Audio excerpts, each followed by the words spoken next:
Oh, I kept dancing. You left. Hello, everyone. This is Kate. She's dancing. Hello. I was gonna say one day I'm gonna film because you can't see it. So welcome everyone. For those of you who don't know, we always dance. Everyone always does. I don't know why, but that song is catchy. And so like at the bottom of the screen, I can see everyone who's in the live, but they can't see themselves or anyone else. So it's just me over here laughing at me and Kate dancing.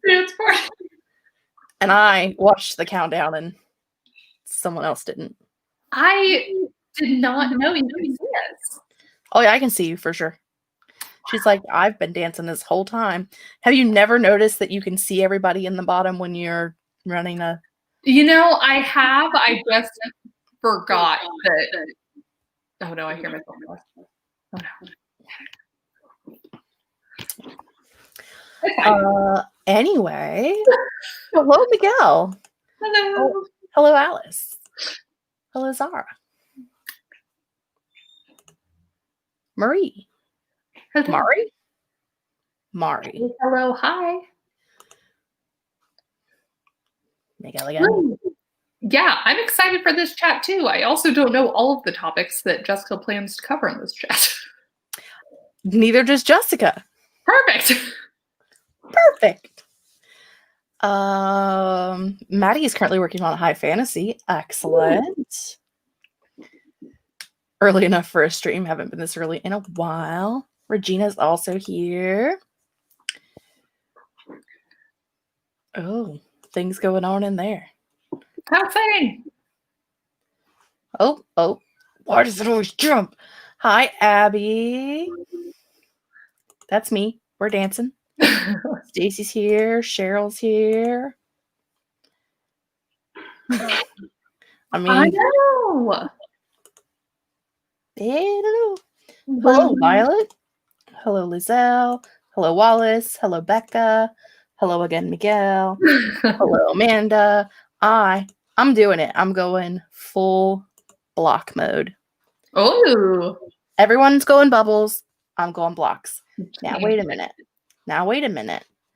That's rude. Why are you going to take away our names? Why can't we have names? Why? That's rude. Look. Why can't we have both? This has to be El Dorado. Why can't we have both? Let me see. Let me see if I take this off. What does it do? Jess is just showing off now. Dang it, I didn't do it. I tried. Hello? Hello, Anna. Everybody's saying hi to each other. Totally forgot about the stream, even though Kate mentioned it this morning. Hello, Crystal. I totally forgot about the stream too. And then yesterday, at like 10 o'clock in the morning, I was like, I almost messaged you to ask you if you had planned the live and what our topic was going to be this month. And then I realized that it was my turn to plan the live and have a topic. So I had 24 hours to like just throw everything together. Yeah. And Kate still came up with the topic. I tried my best. Kate pulled through. We also have some other topic questions, conversations that people brought up. And some of those I think would make good topics for later on, which I'll share with you later because I didn't, because I'm an a-hole like that. Okay, perfect. Secrets for me? Gosh. Well, if you ever replied to a message ever, I would be like worried that I didn't send you a message. But also it takes like a month to get a reply. So I figured I had some time. I have been appropriately called out. If you ever message Kate and you feel bad because she hasn't answered you back, don't worry. She doesn't answer anyone back. It's fine. I don't feel bad. It's probably my biggest personality flaw. I read it and in my head I think I've responded, or I'm like, I will definitely respond at this time. And then I don't respond at that time because I have forgotten since then. So it gets to the point where I'm just like, it's been 3 days and like there's something important going on. So I start texting her and I'm like, are you alive? Like, are you gonna be all right? Do Yeah. you need help? It's terrible. It's no good. DMs probably are in shambles.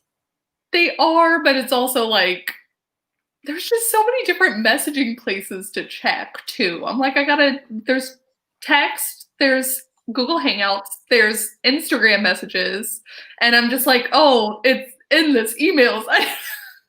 I'm still just like, it's not an excuse. It's bad.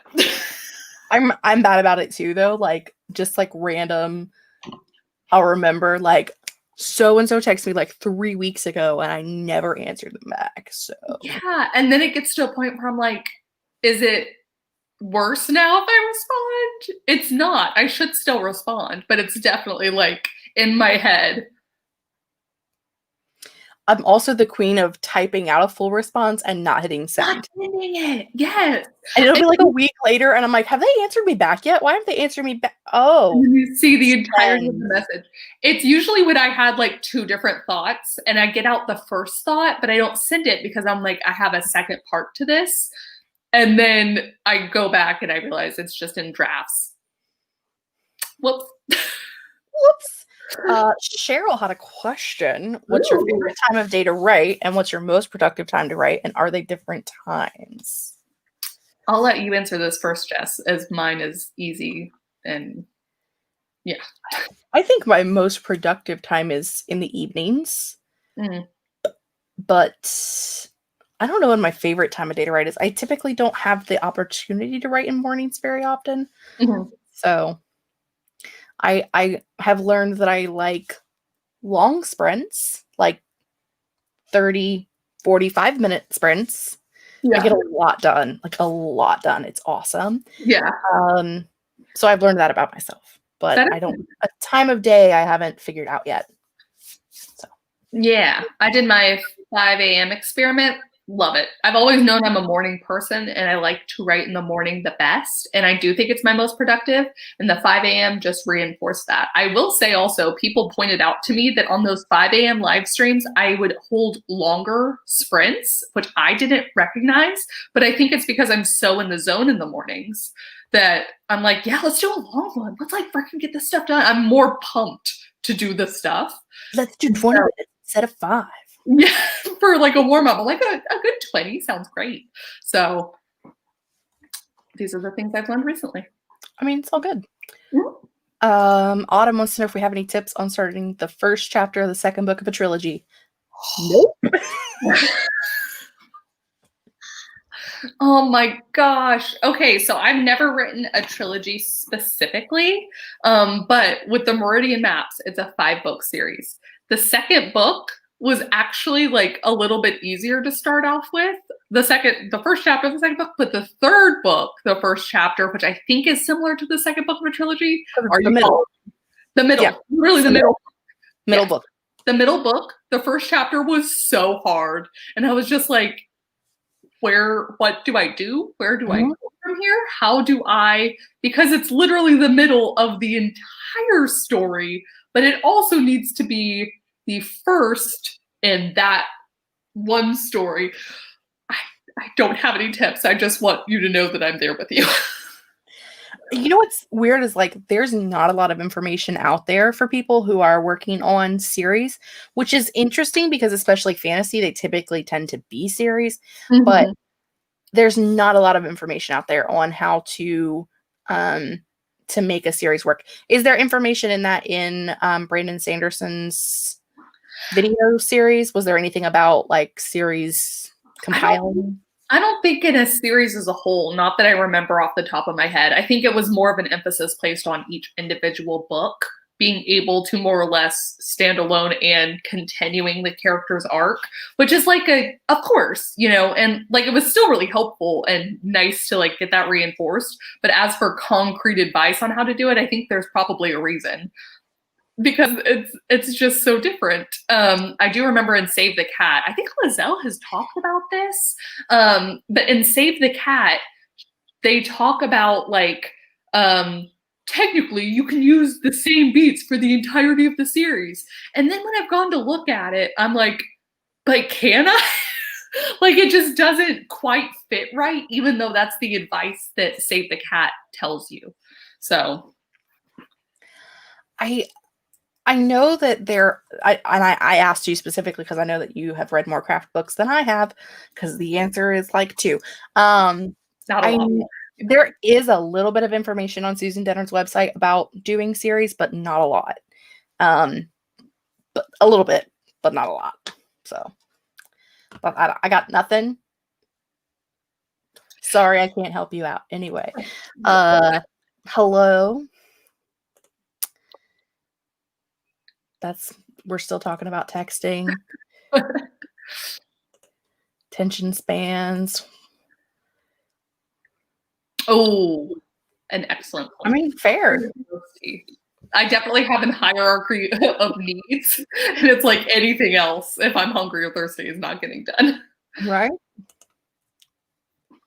School's in the morning, so right at night. I mean, that makes sense.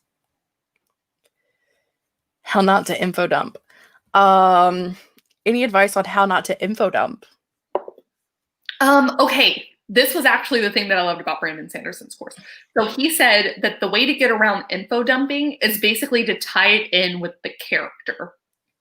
And so it's, rather than like you're telling them the world, it needs to be specifically relevant to the character in the moment. So you're also like learning about the character. I don't know if that helps, but if you tie it to a different thing, it won't feel info dumpy. So I feel like that's the best way to do it. I'm notoriously bad about adding in descriptions and information. So this is something that I don't usually struggle with, but I do, but in like a reverse thing where there's just not enough information. I have learned, as if anybody missed the actual topic of conversation, we're discussing rewriting fantasy stories because I'm a horrible host today. But I'm currently rewriting an entire fantasy story. Kate's currently working through the Meridian maps, so we're getting there. Like we're both in the same place, yeah, with the same genre right now. So that was a very good topic idea. You're a winner. What I have learned about info dumping is that you write all of the things, like write in all of the info dumping, and then 10 years later, you just delete the first 5 chapters and then start from there. It works great. So, well, I have seen other, not that you did that. I have seen people who are overwriters say they just put it all in the first couple drafts, and then it's peeling it back. Mm-hmm. And then you can add that nuance a little bit later. So for you personally, just dump it. And then as the drafts go, peel back. I put all of everything in, and then when I go back through, I can look at it and go, okay, when is the best time for this piece of information to actually come to light? When do we need to know this exactly? But if I just put it all in there so that I'm not like trying not to put it in, I think when you try not to put it in there when you're an overwriter, it takes away from everything else. So just write it in there and you can edit it out later. Mm-hmm. Just put it all in there. Put it in there. Go for it and then take it out later. A duo or a series of 3. Oh, duos are interesting. Duos are kind of a bigger thing right now. I think they're having their moment. Yeah, they are. I'm okay with that.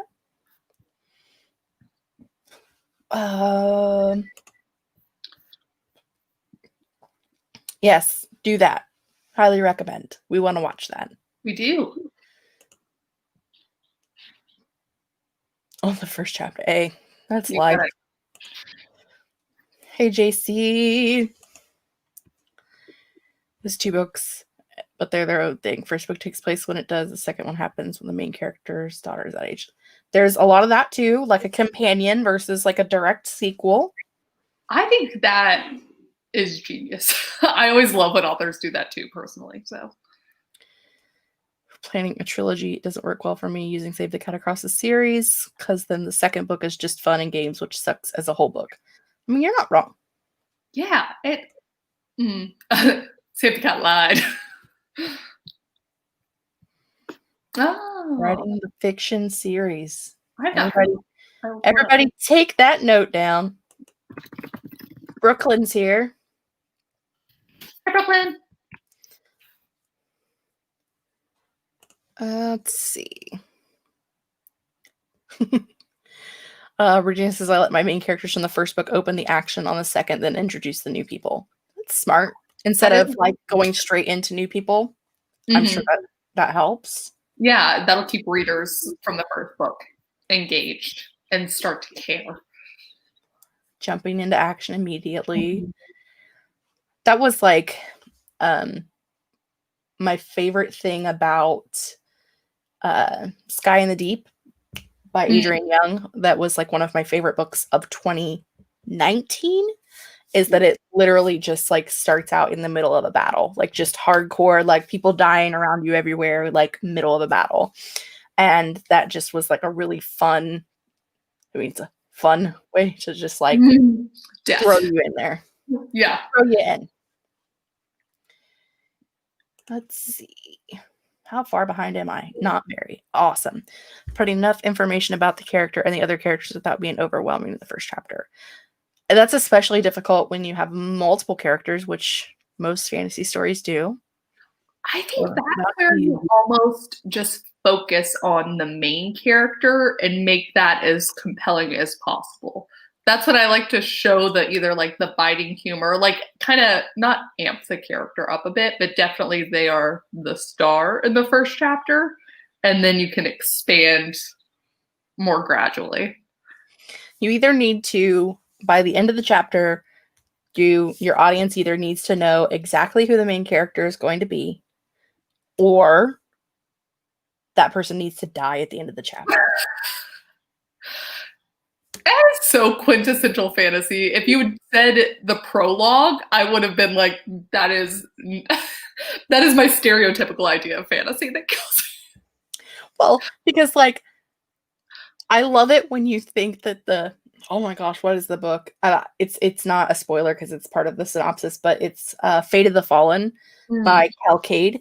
Like, you go into it and you think that this person is the main character, but like they immediately die. And it's amazing. I do like that. Or when you get in the rare prologues I read, or the rare when you get like the mentor character, and we've now moved forward like 30 years. And so you thought the mentor was going to be the main character, but no, it is the mentee is the main character. And I'm like, oh, you got me. Yeah, copy and paste info dump stuff and paste in other scenes and tweak with it later. Absolutely. I add info as needed so I don't overwhelm. Try to see, and my thing is like, if I don't get it out, it's gonna be a hot mess. So I just get it out, because otherwise I ponder on it forever. Hello.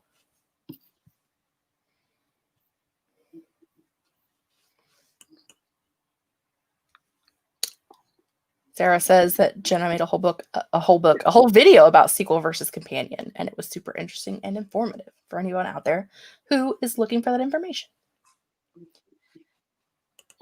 Also, my text alert is also the communicator sound, so we're all on the same page. Where was I at? I lost it. It's when you just go randomly. Maddie doesn't have a prologue. Hello, Mary. Prologues. It's not, you don't have a prologue. Like, it's not the prologue that they all die. It's the first chapter, because Kate won't read the prologue. So you have to put it in the first chapter, which makes it worse. Look, I have never felt so much better about something than when Lizelle said she also skips prologues. Okay.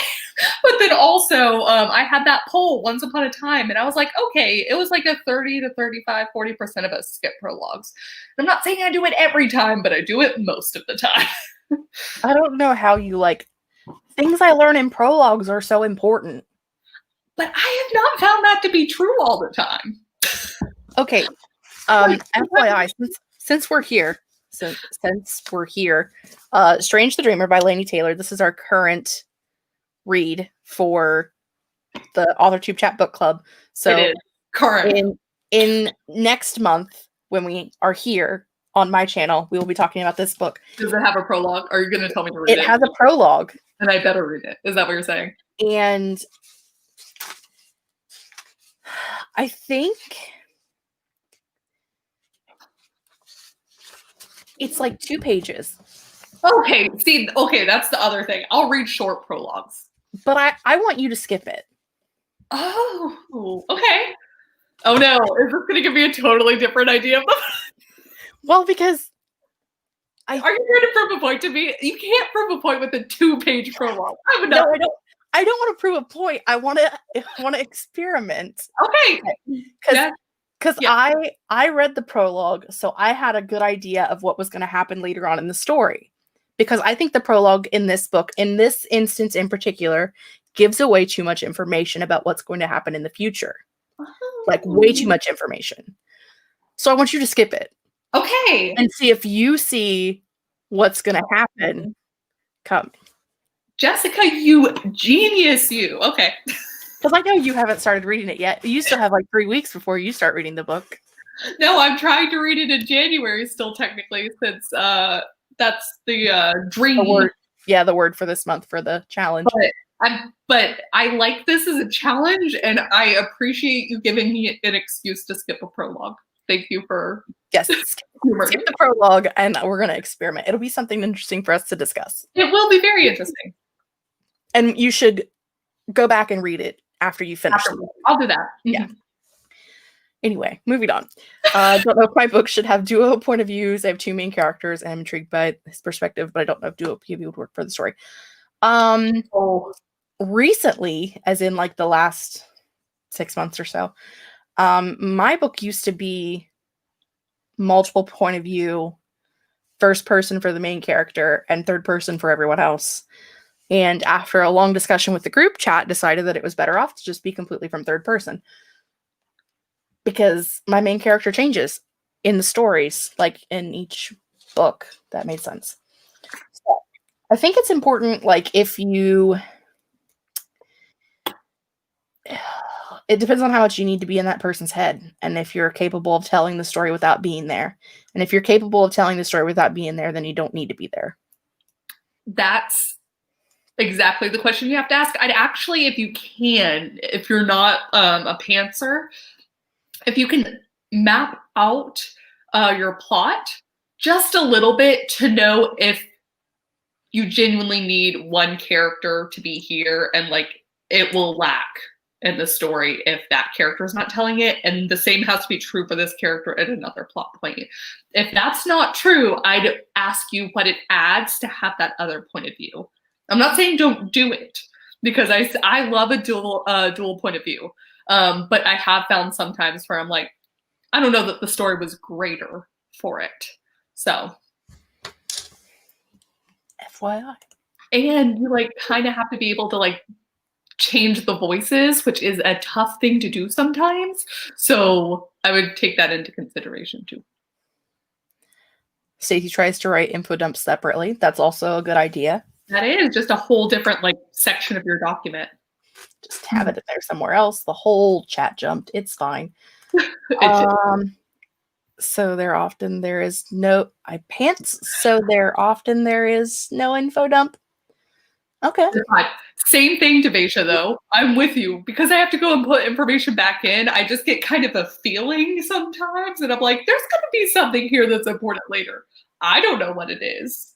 The reader, if they tried right now, certainly wouldn't know what it is. But then I just I put it in later, once I figure it out. And Cheryl, I'm with Cheryl. If I don't info dump while I write, then I forget it. So I have to put it in, or it's never there. Is not knowing where to info dump because I don't want to info dump. I mean, fair enough. I also think one of my biggest pet peeves in a book is when we only find something out immediately when it's important. And that feels like the author's cheating me almost. Like the best example of this, or the easiest example, is like a magic thing where it's like, we had no idea this was in the magic whatever. Unless you're trying to show me like some new character is super cool, I need to know what the magic system is. Don't just like all of a sudden get them out of a situation with a magic thing. that I didn't know about. So I think almost like a chapter before or like 2 scenes before, you can start info dumping just a little bit, like a sentence or 2 here and there, and then info sprinkling. Info sprinkling. Yes. And see, my thing is like, I don't mind an info dump person. Like, I don't like to write them, but as a reader, especially if it's a magic thing, I love an info dump, but I draw the line at needing citations, not citations. What's the word I'm looking for? The things at the bottom, the footnotes, those things. Yeah. I draw the line at footnotes. If you have so much of an info dump that you need footnotes, it's excessive and I'm out. But just like regular info dumping, I can get behind, especially if it's a world that I like. Then I want to know all the things. But I draw the line at footnotes. Why am I like clear down here? Woo, guys, look at me, man. We love footnotes. We hate footnotes. We spent like 20 minutes getting the right height before we started, and still. That's because we were like, our posture was better earlier, and then we started progressively slouching. Woo. Emily loves a good prologue. Prologues make me happy. Epilogues make me happier, unless it's the epilogue from Clockwork Princess, and then it just makes you really sad. Sarah's with me. Confusing. I hate fantasy and sci-fi prologues, but I love them in thrillers and horror. I mean, fair. That's because thrillers and horror prologues for me more set the tone versus sci-fi and fantasy thrillers try to give me history and information that does not help me until way later in the book, and honestly, it doesn't really help me. So.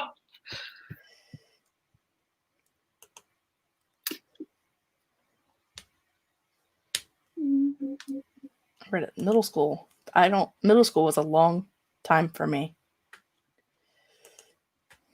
Yeah. Long time ago.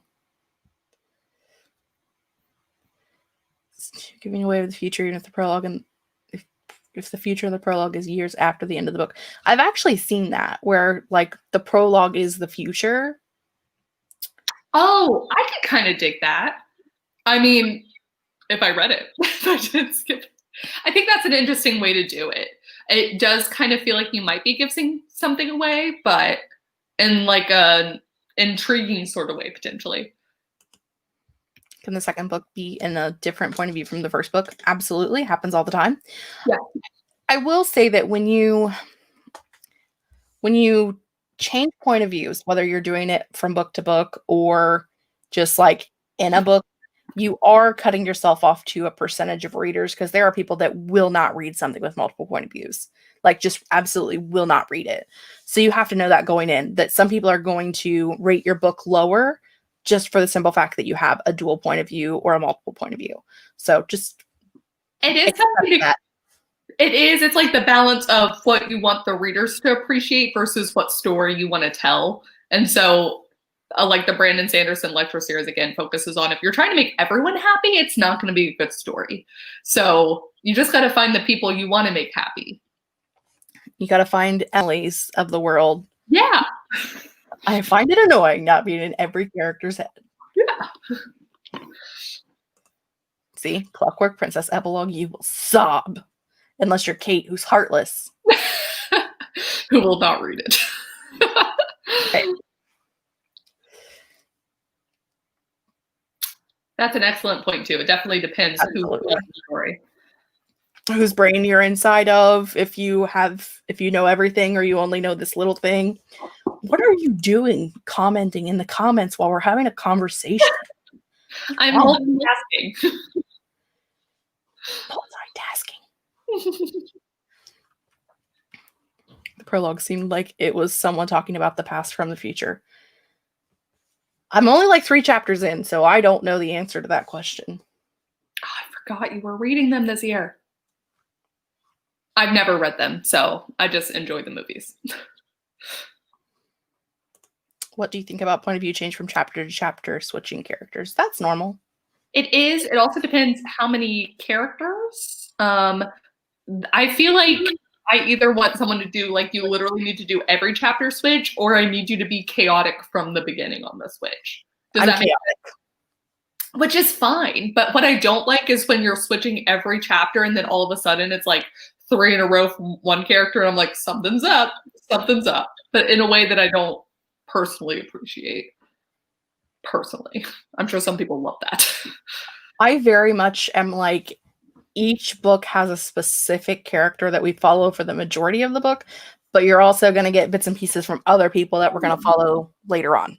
Yeah, that's fun. That's like fun. It's like 80% this person and 20% some other random people. But only because I feel like it would be really weird to just like straight jump into a completely different person's point of view in the next book for me, for the story that I'm telling. It's point of view is all about the story that you're telling too. So you have to like, it's not just like what you can write and what works for you, but also what works for the story. And it's a hot mess.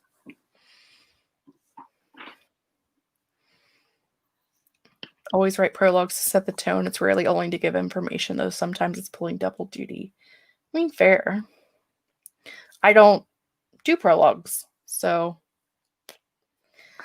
I haven't found a reason to write one yet. Like, I've never found anything that I haven't been able to work into the beginning chapter. That's not to say that there aren't things. When I first wrote this book, it did have a prologue because I felt like back then, when I was very uneducated about what I was doing, that everything was supposed to have a prologue. And so I had a prologue, but that was like where the info dumping happened. And that's why I've removed like the prologue in the first 3 to 4 chapters are all gone now. So like they've all been taken out because we don't need those. I definitely write for me first. So someone who doesn't usually appreciate prologues, it would never jump in my mind to write a prologue. That's not to say that 10 years from now me's not like, you know what the story needs? A prologue.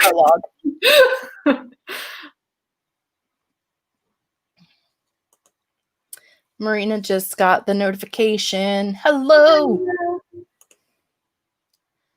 Or have one character telling another character something they both already know. I mean, we all do that. We do. At some point, it's like, I know you shouldn't, and I do try my best not to have that happen. But also, sometimes it's the best way you can get that in. It feels like a cheat, and it is, but you got to do it sometimes. It's like the main characters are telling their children what happened during the book, but we're also going through it when it happens. That's very much like How I Met Your Mother-esque. I can get behind that. I do like that as a storytelling like mechanism or whatever.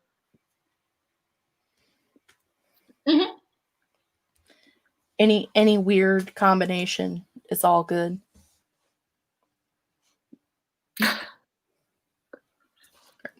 I mean, I don't always write at all. So, you know, y'all are doing better than me. So, now time for the hard questions. Oh, shit. Okay. I'm scared.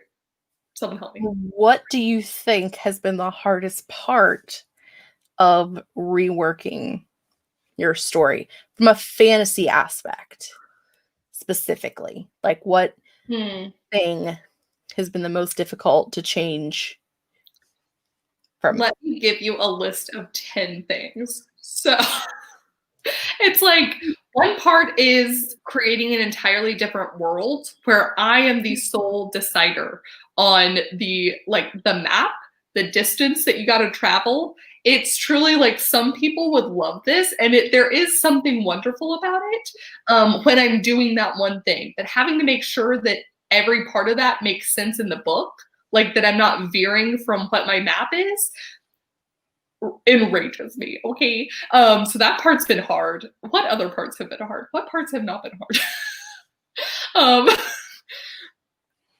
I'm trying to think of another one. I had like 5 things pop into my head when you first said it. Making sure it's kind of like not an info dumping thing, but making sure all of it makes sense. As again, fully making up the world. You need to know enough about the history of these individual places within the world to make it have the full impact, but knowing where that line is can be kind of hard. And then as a writer, I know all of this stuff, but sometimes I don't put all of the stuff in the book. So that's where I rely on beta reader feedback to be like, this doesn't make sense. And I'm like, oh yes, let me put in like 5 different sentences here and there so that it does. But knowing that as the writer can be difficult. So Okay, I'll stop there. I would say I would touch on the writing the maps and the things. So like my fantasy specific thing that I hate is that, or that I struggle with the most, is knowing if I've put enough into the world building that it feels like a different world. Because it's not Earth. It's not like a subsect of our world. It's a completely different world. It's not like our world in the past or our world in the future or our world in an alternate universe. Like it's a completely different world. So I don't struggle with like languages or calling things by different things, because I live under the assumption that like they wouldn't speak English anyway. So it's a translated text. So like if they have apples there, which I don't know why they would, but if they did have apples there, I can call them apples because it's not Earth. It's just like the closest related thing. It's like there are words in Spanish and French and English that are all very similar words that all mean the same thing. And we all know what we're talking about. So if everything else is in English, it's fine for those things to be in English too. That part doesn't bother me. Just knowing if I've put enough information in the story for someone to read it and go, this definitely is not Earth. That's what I like. I struggle with knowing if there's enough like different religions and magic systems and topiary things. Yeah. Plants, animals, minerals. Yeah. Have they been transported to the place? And also, just like anything, it's tougher. Well, it's tougher for me to be like, are they seeing the same picture I am? Because it's not our Earth. Am I properly conveying what I am seeing? Versus if I tell you New York City, everyone here is going to have an idea of what New York City is. I don't really need to describe it. But as like what I'm trying to breathe life into the same thing that you are reading or seeing. And if it's not, it could be fine, but like, is it not fine? I don't know. The dystopian fantasy I'll be working on next was conceived before iPhones, and then Steve Jobs forced me to reinvent a bunch of stuff. Well, that's rude. Yeah. It is rude. Yeah. I'm over here trying to be like, well, you could say that like in an alternate universe or something. Like distinguishing two places from each other aesthetically. I mean, fair. I have that problem, but what I've done to correct it is I've been like, this is the icy world and this is the green world. This is the like, I make them so far opposite, and I'm like, if this was real Earth, these places wouldn't be that different. But I'm over here like, no, one country is entirely different, which doesn't actually work, but this is the way I'm going to do it. Aliens speaking a language in my current trilogy, but everyone is reading it as English, and I make it clear when the aliens are speaking English to humans. Exactly. I mean, we're not all writing Lord of the Rings. Like, we didn't create a language and then write a book to tell the world our language, like some other overachiever. So you have to put it in a language that people will know. And there is a secondary language in where'd she go? Here she is. So there is a secondary language in Strange the Dreamer that is not English, but it's fairly clear that this is not Earth anyway. So like, well, it's not fairly clear, but from my interpretation, it's not Earth either. So like, they're not speaking English to begin with, but it's all in English. So there is a secondary language in here, and they do speak it a little bit, but they make it clear when they're speaking that versus when they're speaking the native tongue, which I believe is the terminology they use, the native tongue or the common tongue. I think it's common tongue. I think that's it. I could be wrong. I use that phrase. This is one of the things I'm reworking in the Meridian maps was I had too many languages. Not that, again, I was actually making up all these languages, but I was over here like, I need to have a common tongue and like 3 different languages that different regions would speak. Because it is a plot point. It is fairly important that they speak something different. But if they all speak the common tongue, that solved a problem that I was too dumb to realize the first time. Do any of them speak fish? No. but they are pirates. One could certainly pretend to speak fish. Do you speak whale? Curious? Curious? There's an art to giving the illusion of the history of a world or place without having to write it all. But not that art. That's not a thing I have. I think that's something you develop as you do multiple drafts, though. Like, I think maybe we don't have it the first time or two around, but afterwards we're like, you know what, we can peel this back. Hopefully. I'm gonna need you to stop being so smart, Tash. You build your world similar to Earth, but includes magic. Would you classify it as an alternative of Earth? I mean, I guess it would be like an alternative Earth. What if it, rather than being an alternative Earth, it would be, what's the word I'm looking for? Like when we look for other life forms in space in the real world, when we look for other life forms in space, we say there are no other Earth-like planets. There's no other Earth-like planets in the solar system that we're currently in. So could it just be like another Earth-like planet or another life-giving planet within the multiple universe? Like there's in the galaxy, there's like another, it's Earth adjacent versus alternative Earth. Because alternative Earth means that it's like Earth, but something happened. Somebody stepped on a butterfly and delineated the timeline. I don't think delineated is the right word, but that was the word that my brain came up with to try to sound smarter than it is when it starts talking science. I'm sorry. But you know what I mean? Like, I could be wrong. We're following. It's a world. I think this is why I gravitate towards urban fantasy. I mean, most of my books are urban fantasy or are like an alternate Earth, as far as like an alternate history of Earth. But this one started out as an alternative. I can't say alternative today. Alternative is the word that keeps coming out, and I don't know why. But it started out as an alternative Earth and has since become its own thing entirely. Because I was like, you know what would be really cool? Just change everything. Why not? After a decade. Highly recommend. Hi, Maddie.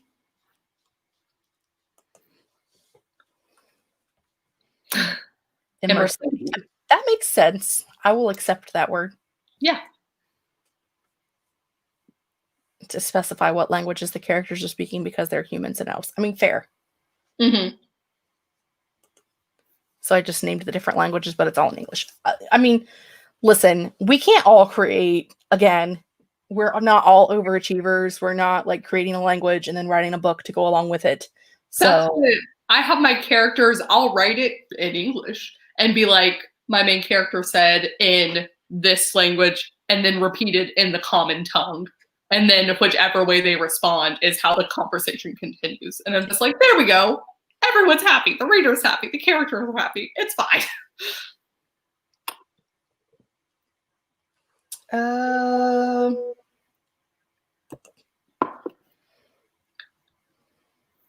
Yeah, it's more like I just purposely make them so different rather than like, if you looked at the map and how many countries I actually have in the Meridian maps, there should be some like gradation to it, but I'm over here like, no, this one and this one and this one and this one and this one all look completely different. So it's fine. Who cares? Multi-universe implies multiple realities. I think you mean multiple galaxies, solar systems, etc. See, I'm not smart. I just say big words so I sound smart. I use them incorrectly. Yes, if you knew what you were meaning, then you have properly used language to convey it. And I feel like I knew what you meant. I mean, I don't take my version of multiverse from actual astronomy. I take my version of multiverse from DC Comics. So, yeah. To be clear, comics taught me all I needed to know about multiple realities. I'm not working off of like an actual factual set of realities anyway. I'm just working off of what I remember from comic books. Yeah. So, bye, Lucy. Did someone say the multiverse? Oh, wait, I have been summoned. See, Haley knows what we're talking about. The multiverse. I only mentioned it in the description. I didn't make up the languages. Who has time for that? Yes. Multiverse things. Listen, I don't know the real answer. Let me live my life. There's eyeballs. We're being watched. Don't know the whole. Well, see, and that's the thing is like, I think that my story takes place on an Earth-like planet, a life-sustaining planet that is not within our galaxy or our time period or our existence. So I feel like I can do whatever I want, but also maybe not. I don't try to get too far deep into that. I've read enough fantasy to be like, it's fine. It's its own world. It's cool. I don't need an entire universe of the world. Some people do. We got freaking Brando Sando with his own multiverse thing. But I'm like, you know what? No, it's fine. This is just the world. I have humans in it. I have some creatures that I fully made up, bless you, that are relevant only to this world and not in our Earth world. It's fine. Aren't there books where the whole series takes place on the back of a turtle?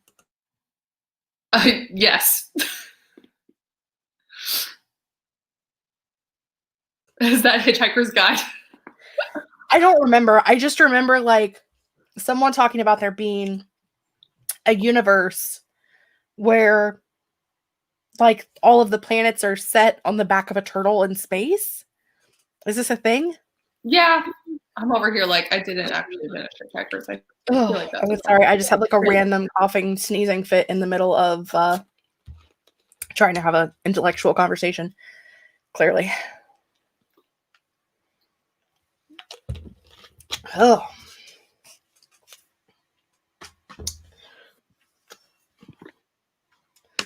Up. There you go. Discworld. Someone's got my back. Yeah, Wallace is here. Somebody got that. Listen, I have no idea what it is. I should remember hearing somebody talk about it. So I wasn't sure. Terry. The Orphan Avatar. Oh, that's right. Because Maddie said something about my story doesn't name any languages, but I imagine it's taking place in ancient Greek. So, because Maddie's writing a Greek mythology inspired story, because she's my new best friend, and I want those things.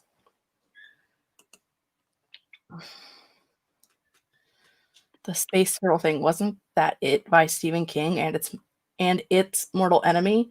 And people are saying yes. Stephen King did it as well. That is interesting. All right, good to know. Stephen King has the main cinematic universe. Okay, are you ready for this? I'm ready.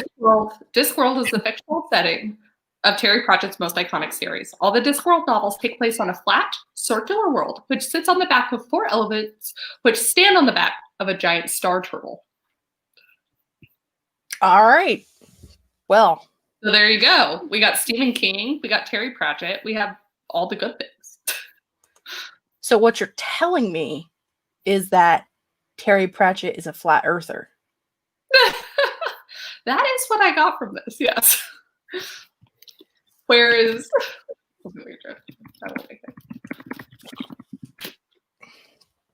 okay. All right. Does anybody have any fantasy writing specific questiones?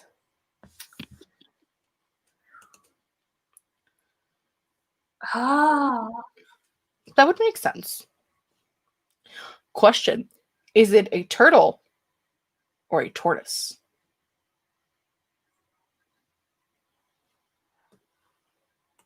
Is there not a distinction like between frog and toad, similar to turtle and tortoise? Hmm? Hmm? What did you say I was reading? Totally blocking I'm you. trying to answer your question, but this is one of those that I'm just like, this is it. I don't know. Onondaga? Onondaga. She had a typo. Gotcha. It's also referenced in Turtles All the Way Down by John Green. All right. Oh, Tash has a question. That's a good question. How do you guys go about creating religion in your world? Okay. Currently, my world, like the one specific, there's 3 different species of human-like creatures. Go with that. Some of them breathe underwater, so not too humanoid, but we're rolling with it. I know specifically that the one group of people have a couple of goddesses. They have 3 goddesses. Let's be fair. There's 3. So, like, they have kind of like a it's very pagan based, again, because I'm pagan and it started out that way and I've had to create it into my own things. Religion 2 and Religion 3, however, both currently in my notes just say Religion 2 and Religion 3 probably need to come up with something here. That's as far as I've made it. Okay, in my standalone series, Project Death, the god, there's a god of death that is death. So that kind of answered that. The story was almost built off of the religion and some of the concepts that I'd come up with. For the Meridian maps, much like I have very distinct like regions and topographies and stuff, those same realms worship what's most important to them. So like the main island of Monsoria that my main character is from worships the sea goddess. And so, because it's an island, and so it's like that. And then some of them up in different places worship like a sun or the sun or like whatever. So that's kind of how I do it. They respect each other's beliefs more or less, but they have their own that's most important to them and like their livelihood. And that's how the religion kind of springs up and their concepts from there. I think in a world without technology, because my world doesn't have technology. Does yours have technology? Like modern day? No. Because I pay attention. I'm a great friend. I think historically, most religions in an untechnological world deal with some form of like the environment, the planet, the earth things, the world itself. So I feel like going to a earth-based religion in a world that you're creating that doesn't have technology is just like a base line of starting place for people to go. So. Also, where did it go? Regina said, in order to answer that, whether it's a turtle or a tortoise, we would have to know whether or not they have separate words for those creatures. And that is a very fair assumption. That's awesome. There was another one. I seen it. Where did it go? Oh. Do you have to follow the rules of known magic systems or can you create your own? You absolutely can create your own. Mm-hmm. Always recommend it. Also, always recommend there being rules that limit power and the way that your magic, like a power and a price. But to be fair, that doesn't need to be in the story itself. Like, you just need to know it. Yeah. Because that's the difference between, what do they call it? Oh my God. I've just been doing fantasy stories for like over a decade. I should know the answers to all of these by now. I I know it's not like deep magic and light magic, but those are the words that are coming to my brain right now. Deep, shallow, dark, light. Deep. Basically, it's the difference between like Harry Potter is very light end because there's not really like a cost for anything, nor is anyone necessarily more powerful than anyone else other than Dumbledore for some strange reason. I don't know. Versus like a world where there's a limit and there's rules and regulations and all of that jazz. Maybe. I don't know. They got you hard and soft. I'm like, there's an actual terminology for this, but I can't think of what it is right now. So please forgive me. Marina wants to know, what is the point of view of your project Death? Is Death the narrator like the book thief? I answered the question. What? In the chat. Boom. No. My question is, spoiler alert for the book thief. Gosh, Marina, it's not like that book came out like 100 years ago or anything. I don't know. Obviously, I don't really care. I was just being a jerk. Oh, that's a good question. Well, I'm someone who loves a good training montage, but it also depends on, is this one of those where it's like the main character and they didn't know magic existed and now they're really good at magic? Like, I think I'd need more parameters for it, but I think you just need to show them failing often enough. And I think that's the answer. Or like not fully understanding or comprehending what they're doing, even if they can do it well. Like, I think there's a give and take here. Or them not being the only one. Or them not being the only one. Yeah.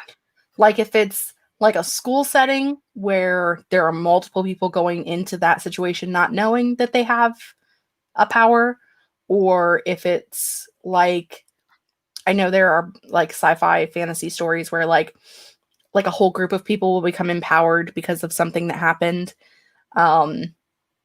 If you are able to make it more than one person, it wouldn't feel that way. But you're absolutely right. There either needs to be some failures. There needs to not be like, oh my gosh, you're perfect at everything, even though you have no idea what you're doing. There needs to be some things there.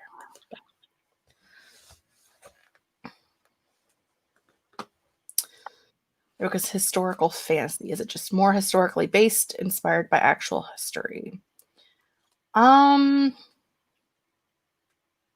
Both. I would consider it almost like urban fantasy, but in a different time period. Does that make sense? Like if your book's set in the 1920s and it's a fantasy, I would kind of consider it personally like a historical fantasy. But if it was actually inspired by history, that would be interesting too. People. Everyone's got my back today. Mm-hmm.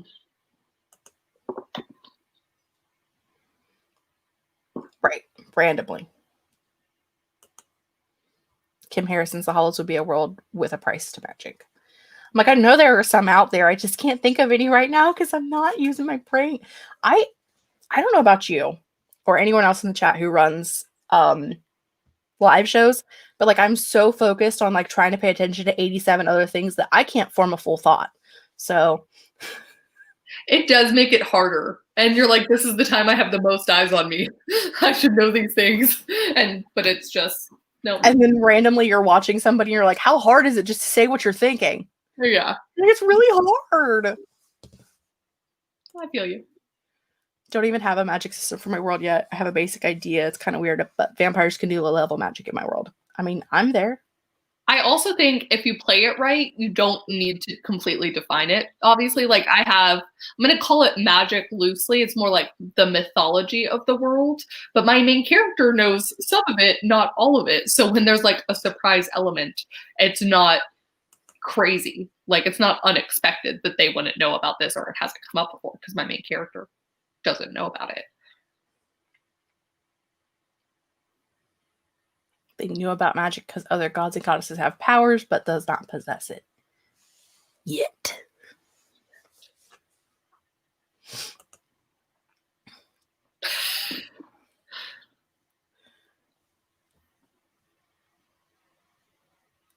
Oh, that is very interesting.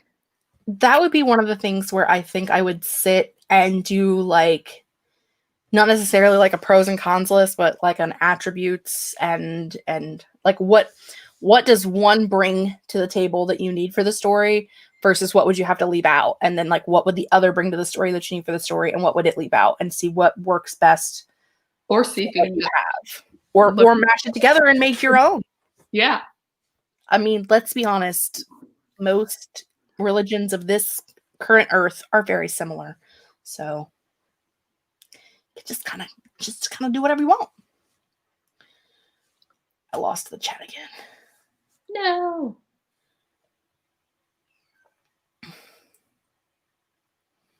Yeah. Fair.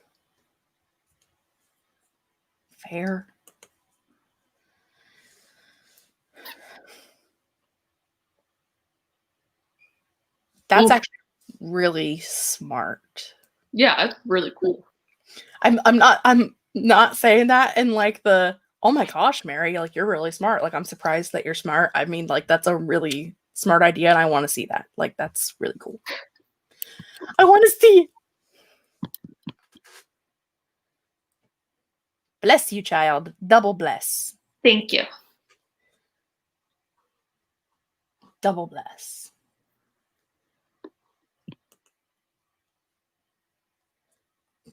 Quadruple bless. Oh, 5 of them. Yep, hopefully that's it. No more allowed. Schools, academies. You got it. I just give up for the day. Can I just give up? I'm telling you guys. I do too. I love like boarding schools and just like magic schools in general. That's why I have a magic boarding school story in the back of my brain. I love boarding schools. Yeah. One of these days, man. Can't compete while hosting live. It's too much pressure. Yeah, brain short circuits. A price to power as the Empire empath in Star Trek. Perfect what you were just saying, yes. Exactly. But yes, like, what does it cost you in order to do the power thing? Do you think every world needs religion? Absolutely not. No. Plus, like, as someone who's agnostic myself, my favorite thing is having the religion set up and then making predominant characters second guess things and or not completely believe themselves. So it's fun, no matter what you're doing. Also, you can create a religion that your characters believe in, but know as the author that it doesn't exist. It could all just be fake. It's all a lie. There's a thing that happens in the, I don't know how many books they're going to be. I keep bouncing back and forth between like 3 and 5. Like, is it going to be 3? Is it going to be 4? Is it going to be 5? I don't know because I haven't mapped it out that far. But somewhere between 3 and 5. And I know in the second to last book, there's a thing that happens that I can't tell you about. I can tell you about later, but I can't tell the whole world about. Yeah. And because of that, the religion has to be real. So, ooh, that's fun. That's very fun. But not without them getting extremely drained if they use it for shooting. And that's kind of like, yeah, that's your cost. And that's absolutely the direction you should go. Dragon Riders of Pern series is that she specifically wrote them without religion. Yeah. I think it is also Mercedes Lackey's words. Hunter series is based off, it's like a post-apocalyptic world where there are monsters that kind of have taken over. They are able to come through, basically like they cross over from hell kind of, and there are people that have the power to pull over creatures from that same dimension to come to our world to fight against those monsters. And most people don't believe in religion in that world, but there are a couple of people, and they're like severely made fun of for believing in religion in that world. Yeah. So it's an interesting take on it. Like you can definitely take it from different places. Like the idea of making lists. Lists are also my jam. I'm so far behind.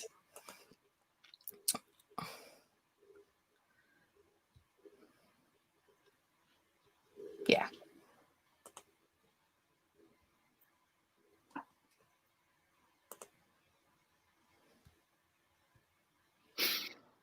If only. Did you do it? Yes. At what cost?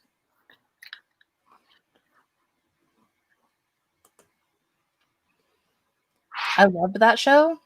That was a good show. I have never seen it. That was good.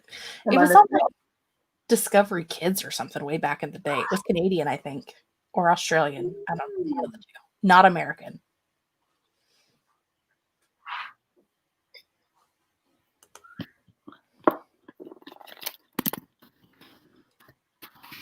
No, don't make up a religion just because. If it doesn't need it, don't have it. What Tash said.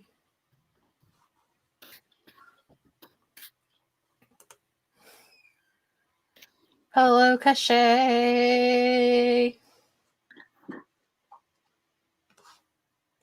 Just living the dream. Forgetting how to talk.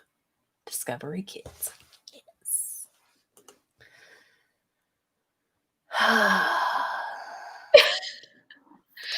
Look, I'm trying to be a good co-host. I'm also in the comments. Like, is it because I'm taking too long to read it?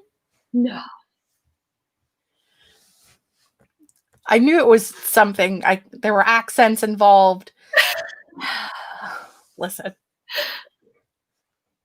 We got that, and we got the one where the airplane crashed and they were on an island and it was kids. Flight be like lost. Flight 29 down. Flight 19. I don't remember what it was, but yeah, we had that one too. And I really liked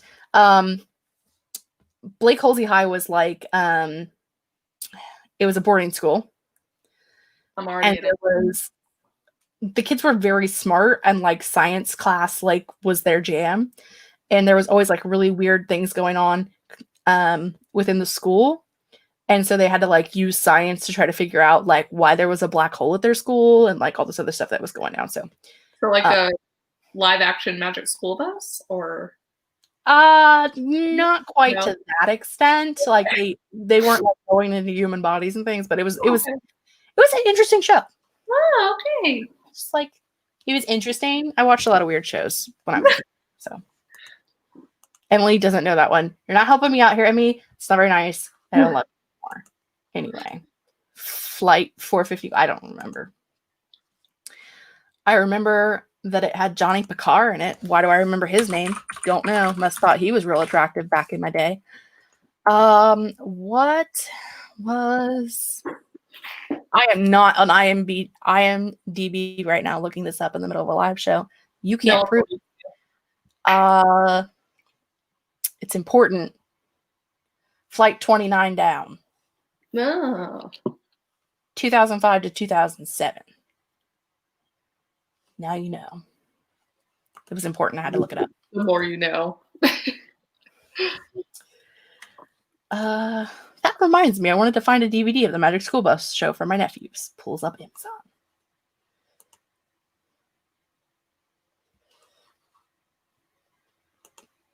Oh, I know I need to come up with another question, but I don't have one right now. That's okay. We can ask more people. Do you want to talk fantasy work in progresses? Do you want to talk about other WIPs? What is your biggest struggle with your fantasy WIPs? Since we talked about ours. We sure did. And in conclusion, all of them. In conclusion, everything. I'm curious because I am a glutton for punishment. If you have a fantasy work in progress, how long have you been working on it? Ooh, that is a good question.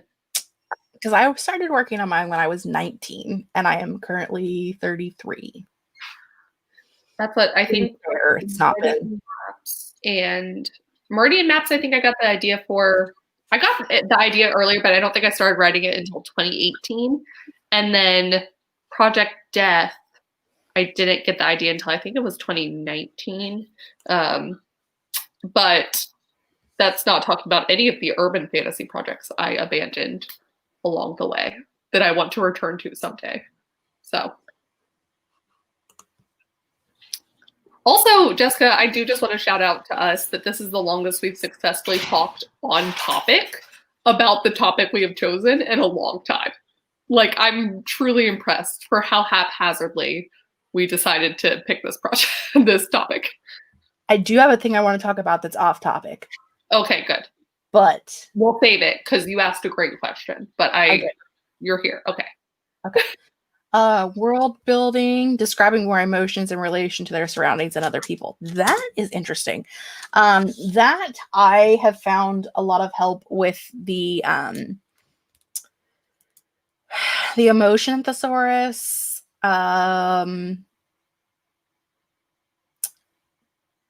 Becca Puglisi, is that a thing?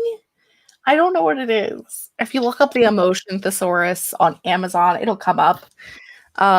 It's just like a book of like different like emotion, like attributes, feelings, and like what you would attribute to that and how a person would react and act and all of that stuff. I like those. Trying to make myself edit it again. I mean, that struggle is also real. Yes, very real.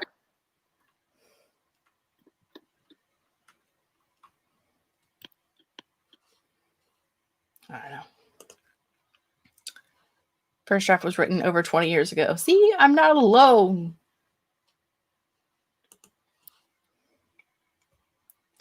In 2019. Congratulations on sending out the queries. Absolutely. I also still count those years like in between. It's I say over a decade, so it's been a while. 1 year. Excellent. End of 2017-ish. Mm-hmm. And 4 years. For over 20 years, almost as long as we've known each other. Fair. October, November last year. Could you stop it? One from high school, 3 years, and my current work in progress is 5 months. Excellent. 3 years. We're discussing how long ago we started working on our current fantasy work in progresses. Because I think saying WIPs is weird. This is just me. I appreciate writing Violet. I just keep starting new projects and never finishing any. Thus, hard thing. Year finishing. We can do it. Fair. Yeah. The amount of random thoughts I've had and like stories and characters that I know, but I've just never found the exact right plot or structure for them yet is astounding. They're in my head though. One day. 2019. Trying to finalize editing and getting out into the world for other people to read besides us. Absolutely. I feel you on that. World building where the Dreamwalker becomes able to cross to other worlds physically. Okay, that's creepy. I do love that. Am I supposed to be creeped? Because I'm creeped.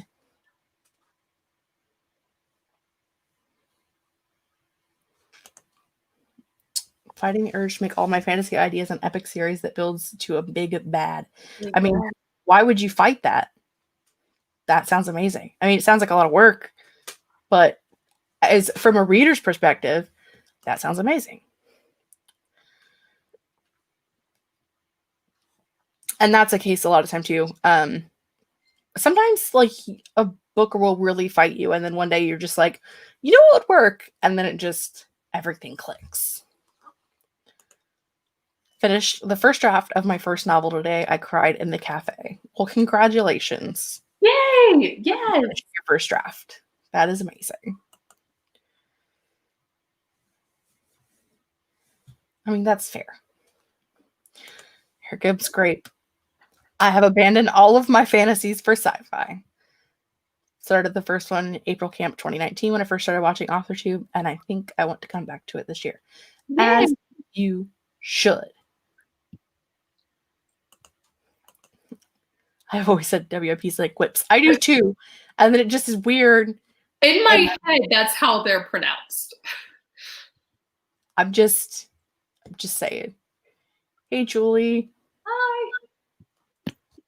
My magic has a limitation of the magical effects not lasting a long time. I mean, whatever works. You don't have to have a limitation. It just makes the story that much better if it does.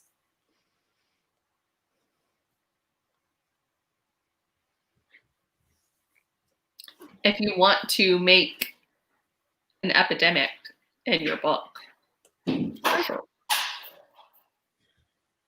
For decades. Yeah. I mean, Sarah. I also say whips. Not a creepy way. Well, fine. I guess. What makes a story a fantasy? I don't think I've ever started a fantasy book. I kind of discussed this a little bit during Advent, and that like my personal opinion in a differencing between a paranormal and a fantasy is that like a paranormal is a creature that at some point could have been human or is part human, whereas fantasy is like a world where there's like non-humans, because like humans can't make magic, but then witches would be human. I don't know. I'm sure there is an underlying answer to this question. I also tend to think of fantasy as what you described earlier, Jessica, where it's like an entirely different world from ours. It functions on a different level than ours does fundamentally. And I consider that a fantasy. Like if you look at dystopian, it's taking our world and progressing it to a future, but it's still our world. I feel like fantasy is when it's not our world. And then the distinction between sci-fi and fantasy is usually like the way in which it's being told, with sci-fi being more an emphasis on the schematics. So it could still, sci-fi plays that line of like, it could be our universe kind of thing.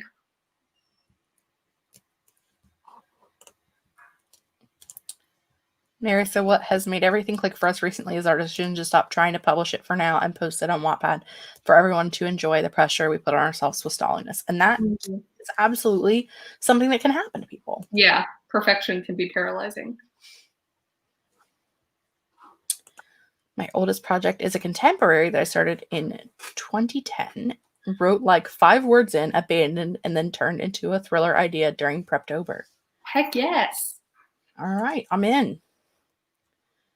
Haven't found the right plot yet. That's an interesting starting point. I like that. I would like to know what kind of a story you build around that. Come back to me in a decade and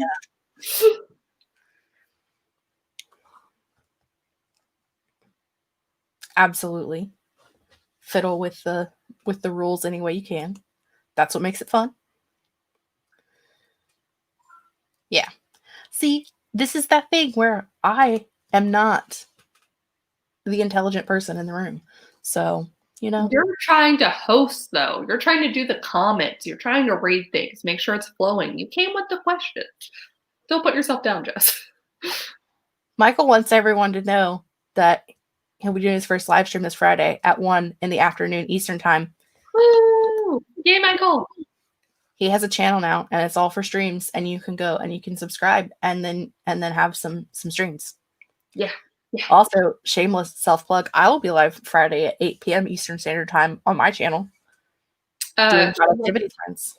Self-plug. I stream on Twitch at 10 a.m. That's right. I wanted to be part of the club. Get those shameless self-plugs out. Yeah, speculative. Absolutely. Well, I think it's like that square rectangle thing. Yes. Yes. Like dystopian can be sci-fi, but I don't think a sci-fi is necessarily dystopian. Square rectangle thing. Square rectangle. Plus, like, where the books are in the bookstore sometimes don't even follow, like, the correct way sometimes for this. Grew up with sci-fi fantasy were the same genre, so I often still group them together in my mind. I mean, I do too a lot of the time. Like, all my library stuff is still sci-fi / fantasy. With the 0 draft for my thriller in 2017, just now getting back to completing it. Fair enough. 7:30 in the morning on Maddie's channel tomorrow morning. Wow. I'll be at work. I was gonna say I'd be asleep, but that's a lie. I'll be at work. I will be up. Also, while I'm at work, Grape will be live at 9:30 Eastern Standard Time. So if you guys need to get work done tomorrow, there is plenty of work to be had. Well, then Devesha followed it up with no sprints, just chat. Oh. You guys do talk a lot, and I usually jump in at some point. Like, I'll be going on my lunch break, and they'll still be talking. Come for the fun. And I just jump in and, like, go, hi, I'm here, and everyone waves to me, and then I leave.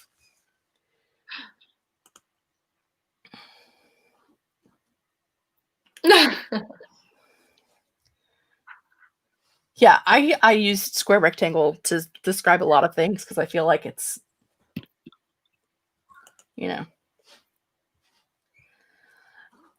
There are also, I think, Writing Mom Samantha L. Nassett has a really good video about, there's more than one, but like good videos about genres and like what falls under what umbrellas of genres, which is much better than anything I could ever explain.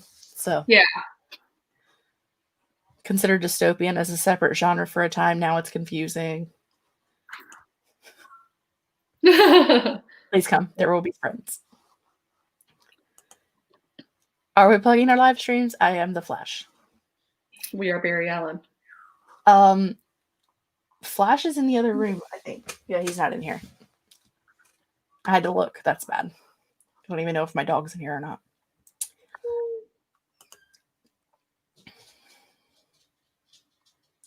I mean, fair.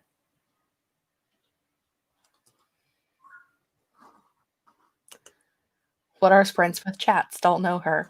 I mean, you're not wrong, Julie. You're not wrong. Julie is the reason why I now do 30 and 45-minute sprints. I love them. They're amazing. And why do you need to talk in the middle? You don't need to talk in the middle. Just like see how everyone did and then jump into the next sprint. It's fine. You'll be productive. It's great. I love it. Let's do that. Don't reveal my identity. If you describe the square rectangle thing in the context of a Venn diagram, though, it really F's with people's minds because it introduces visual circles. You know, that's a really good point. I don't know if you're ready to go off topic. I'm ready. I have to slide casually over here and then come back. Okay. Casually. Casually. Oh, she's flying. She's soaring. I'm back. In case you guys didn't know, since we're casually plugging things, the wonderful Becca C. Smith released a book last week called Geraldine's Alley, and she has a video on her channel that is about the entire creation of this book in 90 days. The whole thing. Like a first draft, and beta readers, and a second draft, and more readers, and making the cover, and doing all the things. And it came out last week. You can get your own copy. It's beautiful. This right here, this is Becca. This is Becca right here. So cool. She made the dress. She made the dress like out of fabric, and then wore it. And then her husband took a picture, and then made this cover. And our wonderful friend Phoebe Wood also made these gorgeous chapter headers rather. So like, you know, this thing. It's not a shameless self-plug because it's not me. But yes, my friends made this wonderful, awesome, cool book, and you should check it out. I haven't read it. Kate's read it. I haven't read it yet. wow, how are they so cool? We have such cool friends. We have such cool friends. But I mean, this is the most loving way, but Jess and I are definitely like the stragglers of the group.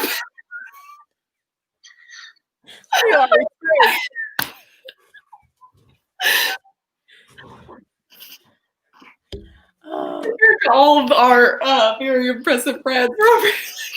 Not out of fabric. What I meant was like I showed it to my aunt and I was like, Becca made this dress, and she was like, in Photoshop, and I'm like, no, she actually made the dress out of fabric, like sewed it and put it on her body, and then they took a picture of her in the dress. Like, it's not like they drew it. She actually made the dress. It was so cool. And it's like, it's in the video. You can watch it and see it. It's super cool.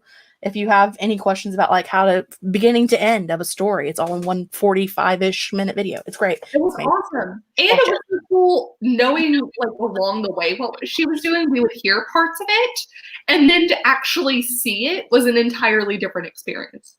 So cool. I know. I'm impressed too. I'm also impressed. Yeah. Cheryl said, yay. Miguel if you need a book to make you feel good at the end of reading it, this is the book for you. It made me feel good. Yes, she also did an audiobook during the same 90 days. Like, she did her own audiobook. I don't think the audiobook is out like at other places, but she does have the audiobook on her website. I think it's still like waiting to get through. So yeah. See? Yeah. See? Yes, the cover is Becca. It's so cool. It's amazing. Just got my paper copy today. I got mine yesterday. So absolutely all of these things. See, I'm just like, I'm excited. And then there's me and Kate out here floundering in Loserland. Our friends are amazing. Here's the thing. It's just going to be that much more of a triumph when we do succeed. Like, we were able to. Thought it couldn't be done, but we did it. You didn't think we were cool enough to come up with something on our own, but we did. I'm telling you. One of these days, Kate. One of us is probably a lot closer to publishing things than the other. One of us gets to work from home all the time. That does help. Let me tell you. One of us is gonna be the last loser in the group. No. Though out of the 5 of us, I am the only one with a full-time job. So like, I don't feel quite as bad. Yeah. I still feel bad though. It's easier when you can set your own hours and work for yourself and choose how and when to do stuff. Doesn't make it easy. It makes it easier.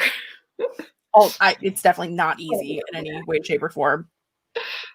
Well, and that's like, a lot of published authors suggest that if you have a job when you publish, you keep your job and you keep working, because especially if you work in a field where you need licensing, certificates, any kind of education, because if you step out of it for a few years and full time, it's so hard to get back in, and there's no guarantee that you're going to sell the next book or the book after that or the book after that. So like, you should definitely keep working as long as you can, because you don't know if that next paycheck is going to come. And if you work in a field where you need that to be working in the field, then it would be hard to like step out of nursing for 15 years and then be like, well, I need to go back. Mm-hmm. And that's definitely like, I mean, it should be true for self-publishing as well, but that's definitely true from a traditional publishing point of view. You definitely don't know the next time your book will be bought. So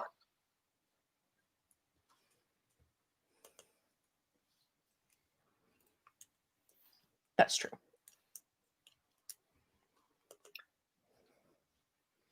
There's a thing I didn't know. NK didn't quit her job until Patreon covered her work salary for a few months. My career crush on NK Jemisin knows no bounds. I could never aspire to be, but like, God, amazing. I feel like your N.K. Jemisin is my Susan Dennard, and I 100% stand behind that. Yeah. Absolutely. Like, ever genuinely aspire. I could not barely. The goals I cannot reach. Exactly. However, I will try. I will try. One day, someone can own 6 copies of my book, like I own 6 copies of hers. That would be the dream. I have a problem. I think we solidified that I have a problem when I ordered that. The two you couldn't read because they weren't in English, or I mean, it's just the first book. To be fair, it's just the one book. I was trying to think of what language it's in, but it's like left my brain. Why do I want to say Albanian? I don't know what language. It's not Albanian. It's oh my gosh, why? This is the thing. This is what I'm saying. Like when you're on a live, like you can't think. Serbian, look. Thank you, Devasia. Devasia has my back. The Serbian edition. It's like you need to know it, and it's just like it's here, but you can't. Like Regina was there for you too. They knew. You guys know what edition of the book I have, and I don't even know. It's a very pretty cover. It's gorgeous. I love it. They also have the second book in the Serbian edition, and I may at some point buy it also because I have a problem. But I think they only go up to the second book, so I don't think they have any more after that. But I might possibly have recently ordered the entire series in paperback as well, like the new US covers. Because like I have the old US covers in hardback, and I have the new US covers in hardback, and I have UK paperback and hardback. And I might have possibly purchased they only have Sight Witch, the new cover of Sight Witch in the paperback, and I can't just buy the one paperback and not have the other 3 that match it. That would be crazy. I'm over here trying to find where I put my Susan Dennard. Probably in the garbage. I can see it. It's right behind you. I have Truth Witch here too. Oh, I thought it was right there. You can't see where right there is. I can't. But that would be the UK edition, so it's definitely not it. No, I see it. It's my Truth Witch. I got it. Let me live my life. It's very pretty. Yeah. Authortube is 1% Authortubers, 99% people who watch. I feel that people who watch often don't even think of quitting their jobs to be authors. This is far more common discussion amongst the tubers. I mean, fair enough. You know what? Okay, so I did that survey. I just filmed the video where I talked about it. I got, of the people who did the survey, it was like 9.8% of people had their own Authortube channel. So 90% were just viewers that filled it out. There's probably some amount of like people who watch me also do Authortube channels versus like people who watch, say, Alexa Dunn or something, but it's still interesting. I'm a book buyer, but I could never do that unless the book changed my life and paid my mortgage. I don't have a small human or a mortgage, so I can do that. That would help. Mm-hmm. It helps. I cheat. I live with my mother. You can live with your mother and buy the books you want to. I don't know, but I can, so I do. And just casually like carry more books in, and she's like, "Is it a new release?" Because that's my rule now. I'm only allowed to have books if it's a new release or part of a series I already own. And she really only on this board because I'm actually getting some money back from YouTube now. I'm like, I have to continue reading new releases or I'm irrelevant. Yes. So that is as this came into the house yesterday, it was, is that a new release? And I'm like, absolutely. Like, in fact, mother, it is. It is. And my friend Becca wrote it, and like, would you like to look at it? It's really pretty. So there's that. Oh, Regina. Shameless self-promo, but the first book in my romance series, The Wedding Wager, is also out in Spanish. That's awesome, Regina! For those who mentioned wanting to read in Spanish.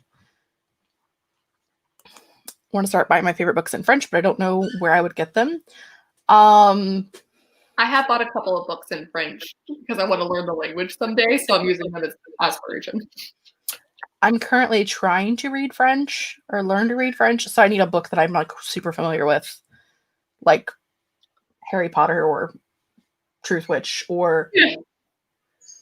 actually, if I was going off of like the book I've read the most, that I know the most, like off the top of my head, it would probably be A Semi-Definitive List of Worst Nightmares by Crystal Sutherland. I know that book backwards and forwards and upside down. So there's that. She has a new book coming out later this year. I'm so excited. Ooh. Cheryl is thinking about creating an Authortube channel. You should. It's fun. You should. It does take some time to edit, but if you could just do live streams. You can do whatever you want. You don't have to edit anything if you don't You don't want have to edit it if you don't want to.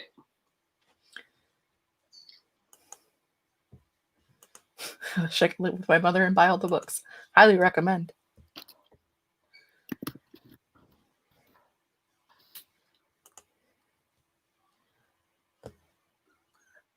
Fair.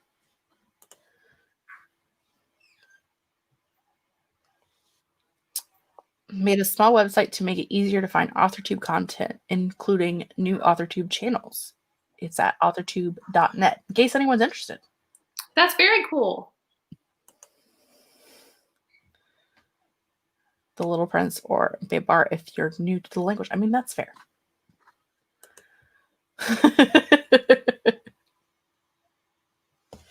Don't jump into Les Mis was basically where that conversation went. That feels fair.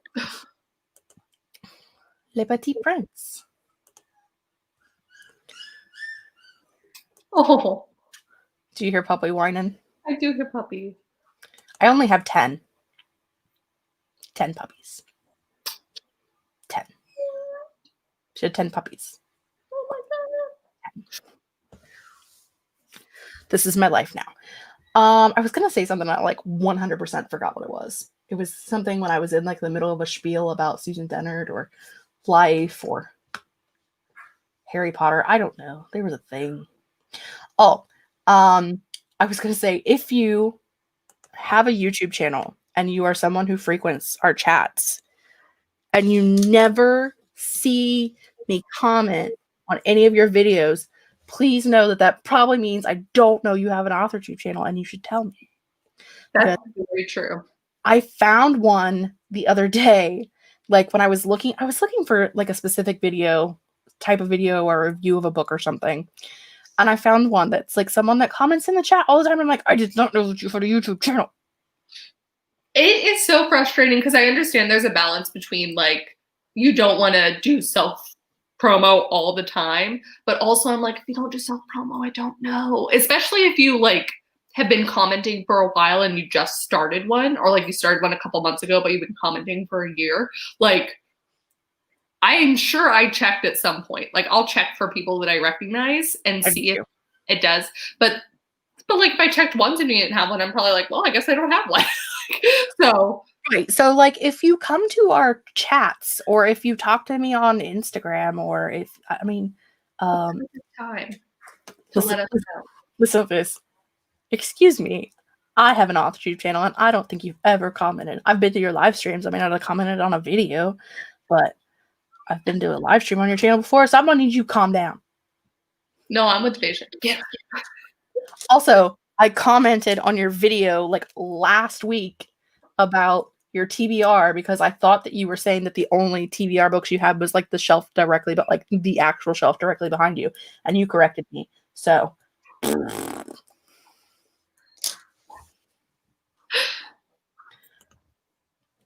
this is fair, though. I do know that you have a channel and I have watched your videos. I cannot, unlike Emily, say that I have specifically answered to a specific video. So that's a fair comment. I may not have. I don't always comment because I'm a horrible person. I've been mad about that the past like 3 months where I've gotten to the point where I'll just watch and I don't say anything and it's terrible. I should, but my problem, I don't know, is because I write comments that are this long, like an idiot, because I just comment as I'm watching. And then like, so anytime that I'm watching on my phone, which has been more often lately, I don't comment because I can't do my long form comment and it's not as fun. My problem is I watch stuff on the watch later list, like with the automatic thing. And so like I'll be typing a comment and then I'll forget to send it. And then the thing goes and I'm like, I'm not typing that out again. The internal rage I have. I've done that so many times. Like I could just turn the thing off. Like you could just turn it off so it doesn't do that. But why would you do that? That's too easy. No. Why press one button when I can complain?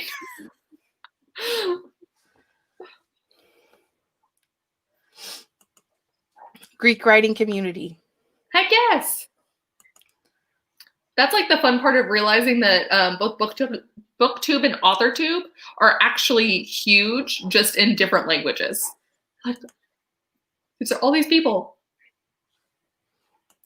Writing Violet has a channel, FYI. Okay.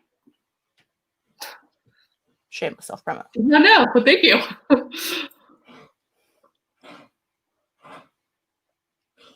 That's the dog hacking, by the way, in case anybody can hear that. Emily said somewhere, puppies, why are there no photos of puppy? Oh, here we go. Why have we not seen the puppies? They are literally 2 weeks old. Their eyes aren't even open yet. They're not like standing up on their own, so it's not real fun to take pictures yet. But you will see pictures on my Instagram very soon once they are like upright and mobile. No.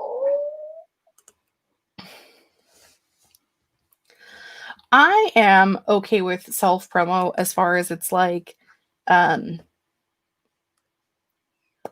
what's the word I want to say? Appropriate. Like if it has anything to do with what we're talking about, like when someone's like, hey, tell me if you have a channel, and then you should in that moment be like, I have a channel. Because that's when people are asking. Appropriate, that's the word. What's appropriate? The word I was looking for. This is the thing. This is why I should not be allowed to have a YouTube You channel. said appropriate. Then that's not the word I was looking for. Okay.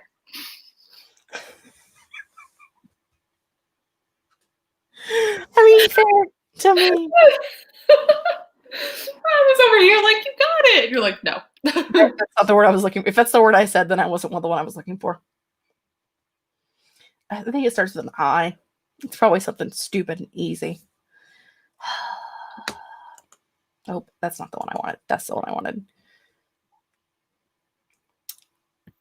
I mean, I don't think it's rude if it has to do with what we're doing. When a thing pertains to the thing that you're doing, what is the word? Not appropriate, adjacent, input. I don't know. And then 9% forget to tell people to like and subscribe. I just don't say it. 100% pertinent. Absolutely. That's not the word I was looking for either, but that is the word. Relevant. Look at you guys. Relevant. That is the word I was looking for. Relevant. Jesus Christ. Were you thinking irrelevant and that was the I? It Yeah. was like reverse. Yep. I like it. Yeah. Oh, Devasia apropos. Jesus, Mary Joseph and all of his carpenter friends. Yep, that would be it. Anyway, where were we at? Oh, you said hi to Sid. I didn't say hi to Sid, but I did put Sid's comment on the thing, and I was in the middle of a sentence, and I'm more important because I'm a selfish person. So there we go. That's that. Okay, moving on. But not like putting it in every 5 minutes. That's a lot. Yes. Definitely looking for an I word. I mean, irrelevant. I told you guys this is hard. We were with you. Why is live streaming so hard? Why am I so close? I'm like leaning clear in. Like you guys are like. I was sitting like this like 2 seconds ago, and then I just leaned back.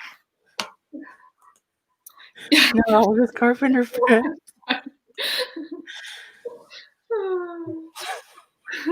You took us on a ride, and I appreciated it. Oh, you know. This is the thing. I literally, at the end of my video, so if you ever make it to the end of a video, tell you to subscribe and hit the notification button. But the reason why I say that is because I genuinely will occasionally, when someone says it in their video to like it, I'm like, oh, I didn't like this. And then they're like, and make sure you're subscribed. And I always look. I'm like, am I okay? Like if it's not a person I watch all the time, because I don't watch every video by every person. It's just not a thing I do. And a lot of times I'll be looking for a specific type of video. So I'm just like going through a stream of that specific type of video, and not everybody am I subscribed to. So like I check. I'm like, am I subscribed? Yes. Is it the bell? Yes. Okay, cool. Or no, hit the button. Like it reminds me to look. So this is one of those where I appreciate when other people do it. So I tend to like almost immediately as soon as I click on the video. So I have that down, but sometimes the algorithm is too good and it will just recommend me videos if I've watched several. So I'll think I'm subscribed when I'm not. And then there will be a long time where I won't get the person's video and I'm like, man, I miss XYZ. And then it turns out I was never subscribed. And I'm like, oh. So it's smart, but it's also like, I just can't will myself to ask. I'm like, nah, they'll do what they want to do. Sid thought they were in trouble. I hate it when they say it in the first 2 minutes. I mean, I agree. And that's why I say it like at the end. Like if you made it this far and you haven't subscribed yet, then maybe you should.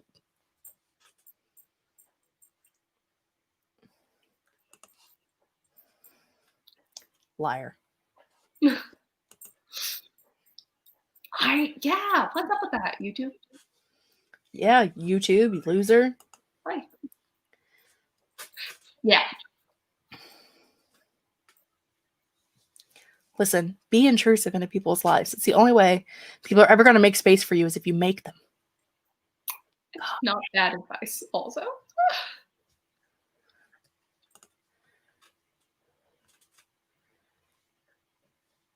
Yeah. You never know.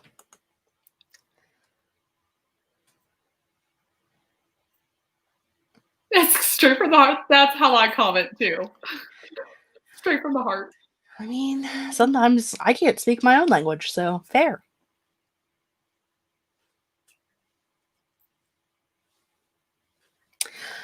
I definitely don't watch everything from everyone, and I feel like that's okay because it's not. I mean, there are certain people that I'll watch pretty much everything that they do, but not always. Because, I hate it when you unsubscribe from someone and YouTube continues to give you their information or suggest them. And I'm like, I don't like them. That's why I unsubscribe. Please stop. I will tell them repeatedly. It took a while, but I've trained it to not show me certain people that are in like the niches that I watch because I'm like, I don't want to see them in my feed. It makes me mad. No. Don't want to see it. Every time. What? I have not done a tag in so long, but I feel like of the 5 whole weeks I've played D&D, I now want to attempt this. What's a tag? Yeah, who is she? Like it's been so long since any have gone around. It's like, what's it? Is it a tag? A tag video? The Midwestern in you. A tag. You're not wrong. Watch all of the Kate videos. I don't even watch all of Kate's videos. That's okay. I'm pretty sure that there's like one from last week that I haven't watched. And then you posted one today, right? So I did. About the 5 a.m. writing experiment. There's a couple in my, look, there's like 800 videos in my watch later. So yeah, I'll get to it eventually. I'll just be like Tash the other day who just like commented on like 9 of my videos in like 2 hours. That's no joke my favorite thing. I know it's like somebody's catching up because they're behind, and I live that life. That's how I live. So let me respond. Yeah, I do that, but it can take forever for it to be like, oh, you don't want to see this channel? Like, no, I told you that 50 times already. It takes a long time, but rage propels me sometimes. It's like that person who won't take no for an answer when they like continuously ask you out, like, but are you sure? But are you sure? But are you sure? Stop texting me. like that. Try to watch everything, but sometimes I fall off because I'm in the mood for something else. I do that too. With any kind of niche that I enjoy watching on YouTube, I will inevitably not watch for a while. And then I'll watch something else and then I'll come back. And it's just a little wave. Which then means I have all this stuff to catch up on, but also like I will never watch all of it. I've definitely seen people talk about how like most of the people that watch their channel are not subscribed. And they're like, why not? Why aren't you subscribed to me? You should subscribe.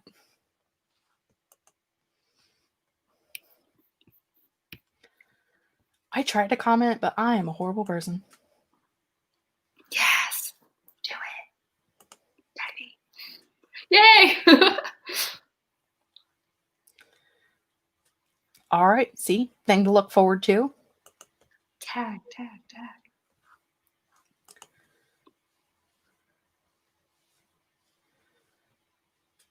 Oh, that's nice.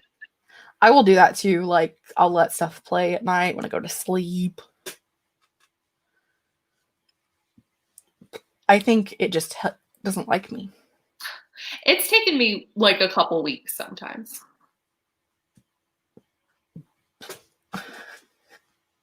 YouTube takes everything as engagement. Even if you're like, I fucking hate this person, and you're like a complete troll on their channel. Yeah. But they can't run an ad if I say don't recommend it. So I don't know that that's true. Which is all they care about. What's this tag? That's how I feel about life.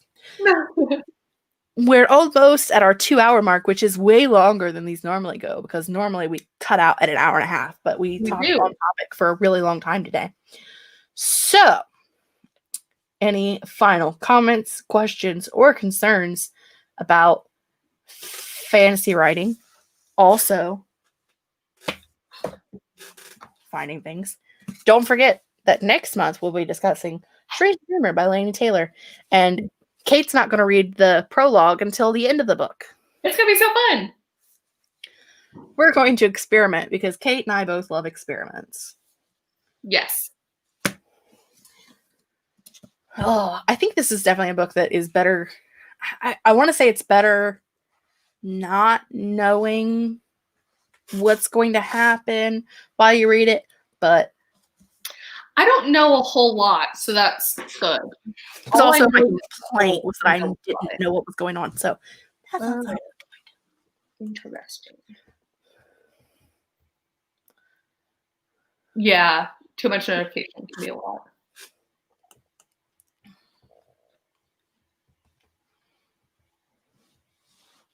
I mean, fair. Got it from the library. Woo! I'm not a big beauty tube follower, as you can tell from this face. You know, the funny part is I do follow some beauty tubers, even though I also don't do anything with this face. I want you guys to all do something really fun after this live stream. I want you to go to my channel, go to Kate's channel, go back 4 years, because we're both at our 4-year mark, and watch one of our first videos where both of us are in full face makeup. I've got like my hair extensions in. We look like two completely different people. Go back and watch it and see if you're like, this is what we have to do. Yeah. This is what we have to do to get people to watch our channel. Yeah, we have to be pretty. We have to be pretty. Highly recommend. Just like go back, watch the early stuff. Kate wearing lipstick. A whole thing. It's a great thing. Me in contacts every day, fake hair. What were we doing? Whole face makeup, like foundation, the whole thing. Yeah. And now I'm just like, you can see a glare in my glasses. Oh well. Who cares? Might do a writing experiment after the live. Woo! I might take a nap after the live. I might just go to sleep after the live. That too. Not a nap. This is a full sleep.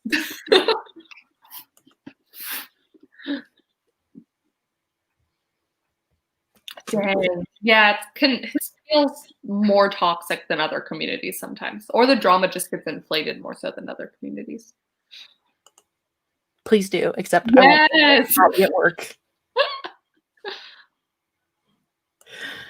but I'll be at work. Not having fun. The replay. I will be watching the replay. Okay, everyone. That's going to be it for us today. If you have any thoughts of future topics that you would like us to discuss, please feel free to leave them in the comment section down below, or to send them to me specifically on Instagram, because Kate will not answer your message anyway. We've come full circle. Thank you for that. I wanted to bring it back around. I love it.